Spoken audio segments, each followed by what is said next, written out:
La famille, on est dimanche matin, on va quitter notre pays d'adoption.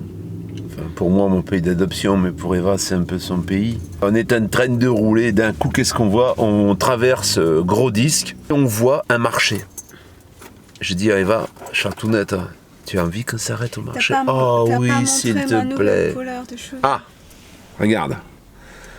Pour tous ceux qui ont contesté, qui ont protesté, dire Eva chez le coiffeur, et ben voilà, ça y est, c'est fait. Ça y est. Voilà. C'est redevenu une petite blonde, avec tout ce que ça engendre. Hein. Les devinettes, les blagues sur les blondes, la réputation, tout ça, tu vois. Voilà. Elle a repris son statut de blonde. C'est ça, hein. Mais là, blonde teutonne un peu. Hein. Là, elle fait plus trop blonde, comment dire, plantureuse. Elle fait blonde teutonne dans le sens où elle a mis les tresses et on dirait une petite allemande marchande de saucisses. Par contre, j'ai perdu encore la moitié de cheveux. Alors, je pense que c'est la dernière fois que je fais. La prochaine couleur, c'est. En longueur, en épaisseur. Là, bientôt, je vais être chauve. La prochaine longueur. Ce sera des perruques. La prochaine couleur, c'est Yul Brunner. C'est pour tous ceux qui connaissent Yul Brunner. Ça, tous les soirs, Pascal, une Brenda, après une Suzy. Ah, ça c'est comme dans les Desperate. Non, je la préfère en Yul Brunner. Après, ça sera des perruques, il n'y a plus de cheveux. Oui, c'est ça, le capital cheveux.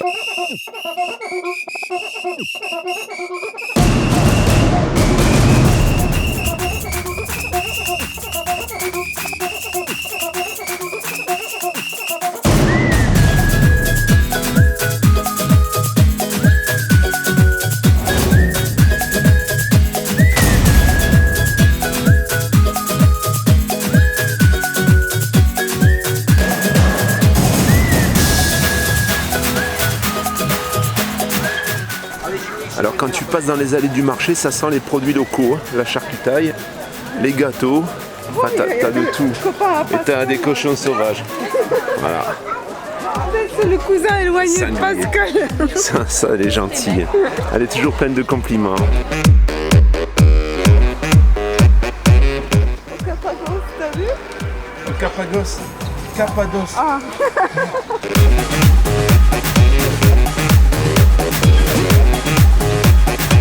Tu vois, t'entends la musique, c'est l'heure de la messe. Et on entend la messe chanter dans les rues. Alors là, il y a une jolie phrase qui est marquée « Dieu t'a tout donné, regarde et réjouis-toi ».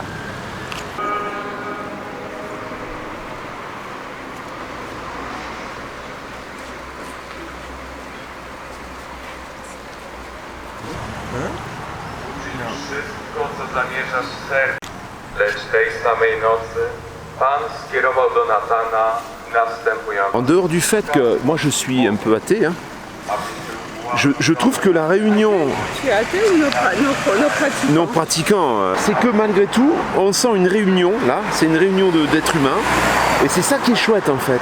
C'est la réunion du dimanche matin de tous les êtres humains, qui sont pratiquants bien sûr, hein, malheureusement ou heureusement, ça j'en sais rien, mais qui se réunissent quand même. Et autour de ça, tu as un petit marché, tu as une petite une convivialité, quoi, je trouve. C'est ça qui est sympathique. Enfin moi, vu de l'extérieur. Hein. On allait partir et on s'est dit non, il faut qu'on mange gâteau encore une fois. Manger gâteau. Voilà, on veut encore s'engraisser un peu avant de partir parce que le gras c'est bon pour la santé. Eva le disait justement, il y a une nouvelle mode en Pologne, tout le monde se balade à poil. Tu vois comme là-bas. Voilà, ils sont tous à torse-poil, ils enlèvent le t-shirt, ils laissent passer un peu le gras parce qu'il paraît qu'ici c'est la fierté un peu.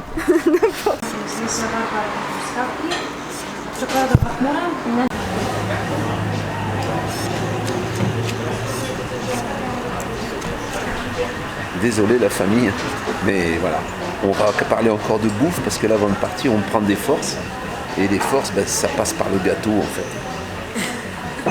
C'est Eva qui m'a entraîné. N'importe quoi. Moi j'ai un tout petit. Moi le mien tout petit. T'as montré ça, c'est les miens, regardez les siens. Ah d'accord, tiens. Comme d'hab, elle me bouffe mon gâteau. C'est quand on fait trop la fête. Là on s'est échoué dans un bar. On s'est échoué et on est en train de comater dans les fauteuils. On est bien.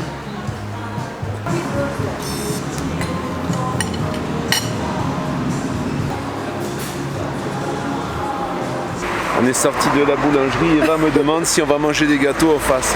On sort du truc, on vient de bouffer 2 gros gâteaux. Elle me dit on n'irait pas manger un gâteau là-bas. Là, comme ça, là, comme ça. Voilà. Bouffon. Tu vois les voitures qu'il y a ici, c'est pas des 4L. T'as vu la Pologne, ce que c'est? Voilà, regarde. Là, la bagnole là, regarde la bagnole ici, regarde. Sans déconner. T'as l'impression, franchement? Hein? Non mais, regarde ça. C'est la misère, hein, quand même. Regarde un peu les gonzesses, comme elles sont habillées, sans déconner. Et voilà les voitures de Français. Tu vois? Regarde. Ça c'est le luxe, hein. Regarde. On voit quand même que la France, on a du pognon. Alors, ici, on est... c'est la jet set. Hein? La dame, elle s'est fait piquer par une... Ah, petite bête. C'est la jet set. C'est la jet set ici, polonaise. C'est ici que toute la jet set se réunit. N'importe quoi, il dit n'importe quoi. Là, on est dans un lac, à côté d'un lac. Où voilà, quoi, c'est la fête. Hein. Non, c'est là où les gens viennent se baigner avec des enfants. C'est pas la jet set. Tu m'as menti alors. On est au bord d'un plan d'eau qui est tout aménagé. Là derrière, tu vois là, tu as une espèce de bateau-restaurant qui s'est échoué sur le gazon. Et là, on va bientôt te parler du concours et de quelques questions qu'on a eues. Hein, Chatounette? Oui.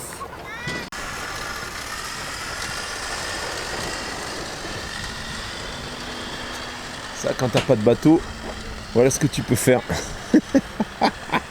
Quand t'as pas de bateau, regarde, avec un treuil en fait. C'est dingue. Bon la famille, ce fameux concours. Il y en a qui étaient très près, mais il y en a même qui étaient très près mais qui n'ont pas répondu aux questions qu'on avait posées. Comme par exemple Jacques Lambert, qui nous a sorti l'âge 47 ans. Tu t'es trompé d'un an, Jacques. Je pense que t'as pas réactualisé les informations. Le poids d'Eva, 51 kg. Là, on peut dire qu'il était pas loin. Il était pas loin. On va dire le poids à la fin, mais il était vraiment pas loin. Et truc machin bidule 95B, il me semble pas qu'on avait demandé cette question. Et là, par contre, t'es un peu loin du compte. On est dans des chiffres un peu plus avantageux, on va dire. Hein? Bon. Les lettres. Bon, c'est tout en fait, on a bien vu que tu n'étais pas intéressé par le modem en fait, hein, voilà. Bon. Donc les réponses, on a par exemple Carapatoche qui a répondu, qui avait toutes les réponses sauf le poids. Donc on va dire que le réservoir d'eau c'était 200 litres. Ton âge? 48. Ah, il faut qu'elle réfléchisse parce qu'elle n'est pas sûre elle-même. Hein.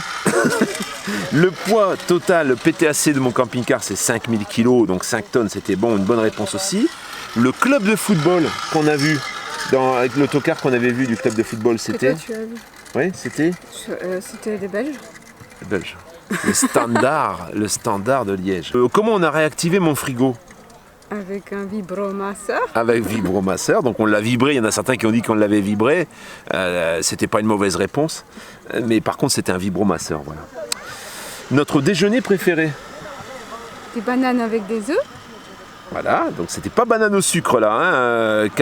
Carapatoche, bon, voilà, ça peut passer, mais c'est pas banane au sucre, c'est banane aux œufs. La première personne avec qui j'ai trouvé un camping-car, c'était Charlie. le prénom de mon interlocuteur chez Multiboutique. Multiboutique, c'est la société qui nous offre ce modem, hein, qui va vous offrir c'est pas un modem, qui va vous offrir ce routeur. C'était Stéphane, la marque de Majirourou. King Song. Et le poids d'Eva. Et c'est là que là, Carapatoche, t'as un peu merdé, t'as mis 56,8 kg. Bon, alors on a eu beaucoup plus, hein. On a eu par exemple 68 kg je crois.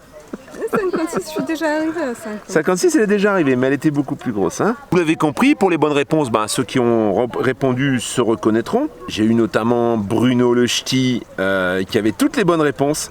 Mais il est parti un peu en couille au moment du poids où il a mis 68 kilos. Ah mais je crois que c'est lui qui s'est excusé. Il s'est défoncé là, vraiment il a été fort. On a eu David Rouillon, lui il s'est trompé sur l'âge, sinon il avait toutes les bonnes réponses et le poids était quand même relativement proche puisque tu étais à 52,8 kg. Donc tu te rapprochais du poids, tu étais encore un peu élevé.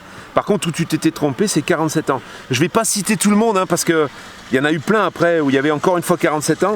Donc c'est 47 ans, c'est quand on a démarré la chaîne en fait. Hein. Ça bouge là derrière. Le poids, il était, on va dire que tu étais à 100 grammes. Tu étais à 100 grammes du bon poids, 100 grammes au-dessus. Tu étais à 51 500. De qui tu parles? Mais sinon, il avait tout. Non, et sur ton âge et sur les Girondins. Il avait dit que le club de football, c'était les Girondins de Bordeaux, alors que c'était le Standard de Liège. Le poids, 51 500. J'ai Jean-Pierre Brouze, Ouais. voilà, qui avait donné toutes les bonnes réponses, sauf le poids. Il était à 56 kg 300. Qui a gagné? Ça s'est joué entre deux personnes. Il y a eu Nadjo qui avait donné toutes les bonnes réponses, mais malheureusement au niveau du poids, on n'était pas bon. Alors, on était un peu trop loin. Bah, on était un peu trop loin, non. On était bon jusqu'à la réponse de Maëlle, qui elle a donné le poids le plus proche. Elle est à 800 grammes du poids. Nadjo, vraiment désolée. Bah, jusqu'à dernier moment, tu étais première. Et puis il y a Maëlle de Danemark qui t'a doublé avec la réponse plus juste de mon poids. Alors, au niveau du poids, donc on précise. Au niveau du poids, bah, je pesais ce jour-là 51 kg 400. Donc il y a Nadjo qui était 900 grammes au-dessus et Maëlle qui était 600 grammes en dessous. Voilà, donc c'est Maëlle qui a gagné. Le routeur, donc Maëlle, si tu nous regardes, bah, je prendrai contact avec toi. Tu m'enverras tes coordonnées, on verra comment on fait pour t'envoyer ce magnifique routeur offert par Multiboutique. Je vous remettrai d'ailleurs le lien des vidéos que j'ai fait par rapport à ça. Comme ça. Aïe! Eva, elle est en train de draguer les gars qui font des figures là. Hein? C'est dit qu'on allait se mettre dans une position un peu sympathique pour faire des vues. Mais finalement, on a mis 150 dans sa jupe. J'ai eu 2 messages sur la dernière vidéo qui m'ont un peu chiffonné. Je ne les ai pas effacés parce que chacun a le droit d'avoir son point de vue. Mais je pense qu'il faut quand même remettre les choses à leur place. Tout d'abord, quand je parle de l'oncle de la Pologne et qu'on en fait un peu la promotion entre guillemets, il y a donc Twin42 qui dit, et je comprends, je l'entends beaucoup, parle donc aux chauffeurs routiers français qui voient leur salaire ras des pâquerettes dû à la concurrence déloyale pratiquée par les pays de l'Est, et notamment de la Pologne, qui vient démarcher directement en France les clients au détriment des transporteurs français qui, eux, respectent la législation. Au passage, les transporteurs polonais respectent la législation. Hein. Au passage, hein. Tu parles certainement des chauffeurs roumains. Il y a d'autres pays de l'Est qui sont beaucoup moins respectueux. En Pologne, tout est respecté. Ils font pas de cabotage, les Polonais. Hein. Cabotage, pour vous expliquer, c'est dormir sur place en attendant d'avoir du fret. Ça n'existe pas chez les Polonais. Donc, on parle de rester sans bouger dans une cabine sans resto ni douche. Ça ne concerne pas les chauffeurs polonais. Mal payés, qui ne peuvent se payer les restos français. Je pense que ça a dû sûrement arriver. Ça a dû arriver dans le temps. Aujourd'hui, je vais t'expliquer comment ça se passe. Qui sont les transporteurs polonais? Ce sont des Français. Hein, pour ton information, Norbert d'Entresangles, c'est en Pologne maintenant, c'était français. Forêt-Mâché, c'est français, c'est en Pologne. Aujourd'hui, stratégiquement, les sociétés s'implantent, surtout les sociétés de transport où elles ont vraiment des marges qui sont ridicules. Et le plus gros poste chez un transporteur, c'est pas la main-d'œuvre, c'est le carburant. Hein. C'est ça qui lui coûte le plus cher. Ils sont beaucoup plus embêtés par le prix du carburant et les charges sociales que par le salaire du transporteur, du chauffeur. Donc, ça, c'est un faux problème. Aujourd'hui, si on t'offre la possibilité de payer moins de charges, on t'ouvre les frontières, c'est pas les Polonais qui sont coupables, hein. C'est pas eux, c'est pas de leur faute. Hein. C'est l'Europe et c'est nos dirigeants qui font les lois. C'est pas même les entreprises qui vont s'implanter ailleurs, c'est pas eux. Si tu les autorises, si tu leur donnes l'autorisation de le faire, ils le font. Alors ça casse un peu l'ambiance, je suis désolé, mais on ne peut pas laisser dire n'importe quoi non plus. Hein, c'est quand tu as des lois qui sont créées et que des gens profitent de ces lois, il ne faut pas en vouloir aux gens qui profitent de ces lois. Il faut en vouloir à ceux qui créent les lois. Ça, c'est la droit. Et de monter les uns contre les autres sans arrêt, de dire les Polonais ci, nous ci, là, non. C'est pas comme ça qu'on fait les choses. On s'adresse à celui qui crée les choses et qui crée les problèmes, pas à ceux qui profitent. Mon ours défend la Pologne. Non, mais je trouve qu'il faut remettre les choses à leur place aussi, il ne faut pas dire n'importe quoi. On parle, par exemple, là, tu vois, ça tu vas pouvoir dire ce que tu en penses. Que penses-tu du fait que le ministre de la Justice, Zbigniew Ziobro, a annoncé que la Pologne allait sortir du traité d'Istanbul, un traité européen sur les violences faites aux femmes et de leur hostilité envers les droits des homosexuels? Je crois que tu es un peu influencé. En fait, il est en train de me dire que la Pologne, ça ressemble un peu à la Russie, où les homosexuels risquent d'être interdits, parce qu'en fait, ils veulent dénoncer un traité d'Istanbul, et dans ce traité, il y avait une loi contre la violence faite aux femmes, et une loi contre les homosexuels, pour la protection des homosexuels. Bon, en clair, c'est ça. Et alors, il est en train de nous dire qu'il y a un ministre qui veut faire sauter ça. Combien on a d'hommes politiques, nous, dans notre pays, qui veulent faire sauter des lois pour des avantages quelconques? Combien? Est-ce que c'est vrai? Je ne sais pas si c'est vrai. Même si c'était vrai, mais même si c'était vrai. Tous les possibilités sont dans la vie, tu vois bien comment ça se passe. Et aujourd'hui, nous, on a des hommes politiques français qui sont allés au Maroc pour faire des saloperies sur les enfants. Tu vois, et ils continuent de parler à la télé, ces gens-là. Donc, ce que tu dis, peut-être il y a des gens qui ont des têtes pensantes, qui pensent des choses qui sont à l'encontre des droits de l'homme. Mais en Pologne, ça ne se passe pas du tout comme ça. Je ne pense pas qu'en Pologne, il y a plus de violence sur les femmes qu'en France. Je me prononce, je ne sais pas si c'est pour ça. Mais effectivement, par rapport à l'homosexualité, vu que le gouvernement est extrême catholique, qu'ils appliquent plus à la lettre comme on applique dans d'autres pays, dans la chrétienté pure, dans la Bible, c'est marqué que les rapports homosexuels sont contre la nature et c'est strictement interdit. Alors maintenant, je ne sais pas le Vatican, le reste, quelles sont leurs opinions, mais ça ne m'étonnerait pas qu'effectivement la Pologne s'oppose. Alors là, je ne prends pas à quoi que ce soit, hein, je ne parle pas de mon opinion personnelle, je dis que ça ne m'étonnerait pas que si c'était le cas, parce que les pays de l'Est, en général, sont très extrémistes par rapport à l'homosexualité. C'est un peu étrange, parce que dans tous les endroits qu'on fréquente en Pologne, je trouve qu'on voit les homosexuels quand même. On voit, il y a même des émissions où on montre la vie des gens et tout. Il y a des couples, ma soeur m'a montré une fois une émission comme ça, où il y a des couples, il y a un couple homosexuel, puis après les gens ils regardent tous les couples, et les homosexuels c'est eux qui ont gagné plus de sympathie du peuple. Alors voilà, c'est... En fait, dans un gouvernement, tu peux avoir des idées, même dans les partis politiques, des idées diverses. On le voit en France, il y a vraiment des partis extrémistes, il y a des propos extrêmes. C'est des propos, c'est des idées. Et ça ne va jamais plus loin parce qu'il y a les hommes autour. Et on ne peut pas tout autoriser. Donc de cataloguer un pays par rapport à ce qui a été dit par un homme politique ou par un représentant, ou par je ne sais pas quoi, fais-le dans notre pays déjà. Fais-le. Tu vas voir un peu. Tu en as des possibilités de faire. La discrimination, on la vit plus qu'en Pologne, je pense. Comment était ton séjour en Pologne depuis le temps que tu n'étais pas venu? Il était très très bien. Un peu court. J'aurais bien voulu rester une dizaine de jours, peut-être 2 semaines. Et c'est sûr, si on était avec camping-car, ça serait... Tu peux parler plus fort. Ça serait plus sympa si on était avec camping-car, on aurait pu visiter. Plus de temps avec camping-car, ça serait chouette. En fait, il faudrait partir 3 semaines en camping-car. Alors, il y a notamment, on a eu une question qui nous demandait les passages de frontières. Est-ce qu'on a eu des difficultés pour passer aux frontières? Est-ce qu'il y a des contrôles? Non. Aucun Pas contrôle. de contrôle. Les frontières ne sont pas matérialisées. En fait, on sait quand on a passé la frontière parce qu'il y a un panneau, mais tu n'as absolument aucun contrôle. Il y a les mêmes règles qu'en France, les masques dans les pièces fermées, les restaurants, c'est obligatoire, les désinfectants partout, c'est pareil exactement comme en France. C'est plus rigoureux. Par exemple, les stations-service, il y a un monsieur qui nettoie les robinets. Après chaque utilisation, il passe de partout et il nettoie tous les... Il désinfecte tout en fait. À ce niveau-là, il y a beaucoup plus de rigueur, je pense. C'est peut-être d'ailleurs pour ça qu'il y a eu moins de propagation de la maladie.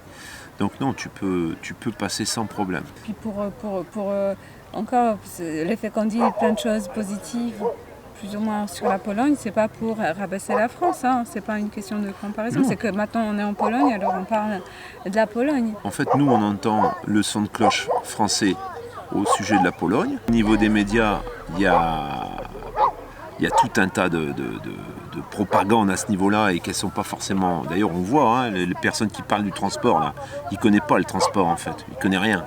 Peut-être il a conduit un camion, c'est tout ce qu'il connaît. Sur le fonctionnement d'une boîte de transport, il ne connaît pas. Donc on relate et on distribue des choses qu'on entend sans vraiment vérifier les sources. Et c'est un peu le cas de la Pologne et d'autres pays, hein, de toute façon. Alors c'est assez impressionnant parce qu'on voit plus ça en France, on se croirait dans un autre monde. Il y a les familles, tout le monde est bien habillé, les enfants qui jouent, tout est en silence, calme. Je savais pas que la Pologne c'est comme ça, je me souvenais pas. Il y a des groupes de jeunes par exemple. Pique-nique, il n'y a pas de un téléphone portable. Là ici on a les jeux, voilà. On a des gens qui font du sport, on a un restaurant là-bas au bout. Tout le monde va à vélo, c'est vraiment... Si c'est cette ville qui est comme ça ou si c'est globalement, je demande à ma soeur.